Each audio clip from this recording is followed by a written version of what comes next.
Trip to Pachanta by Wilbert, Yucra. Introduction. Well, I don't usually travel a lot, and if I do, it's to nearby places.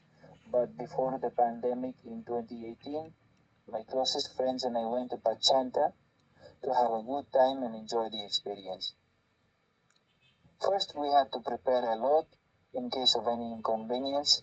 Since it was the first time we went there, we decided to take the cars that go to Masuko, but at the last minute, one more friend joined the group with his car for more comfort. During the trip, we spent the night sleeping until we reached the village of Tinki to take a detour to the town of Pachanta and back to when we arrived. During the detour, we thought we got lost and that we were going to the end of the world. It was funny as an anecdote, but at the time we were not amused, but by chance we arrived on the right road. Upon arrival it was already dark, so to warm up from the cold, we went to the hot springs of Pachanta and wake up with a good bottle of water, but in the middle of the morning we decided to sleep for a day trip to the villages of Tinki. Many things happened, but we decided to walk and know a little of the fairs, and without knowing we learned some customs that seemed curious to us.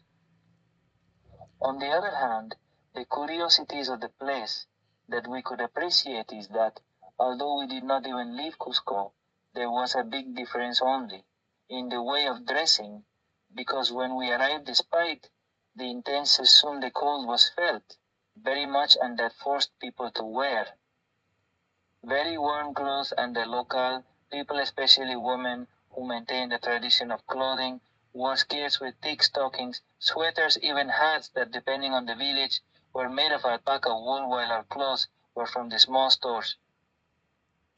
Another difference was the food.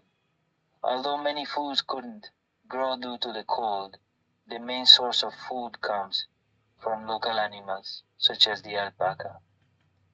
When we arrived at the town of Tinki, we decided to eat some good alpaca chicharron, but after spending the night camping in the town of Pachanta, we went down to Tinki to have some sheep's head soup because it was very cold.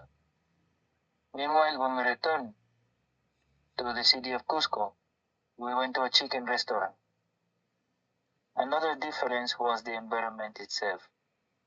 Being a remote area far from the main city, the tranquility is amazing. I would even say there's a mystical feeling to it, and the people are usually very friendly. In the end, the trip was very short, but it was a beautiful experience. We got lost, froze, and had fun walking and asking where the Pachanta hot springs were, a place with a beautiful sunset, but cold like Antarctica. At least that's how I felt. I recommend going to the Pachanta hot springs at night and camping there. You see, it's a wonderful experience. One day I'll return, but until then I'll keep fond memories of my trip to Pachanta.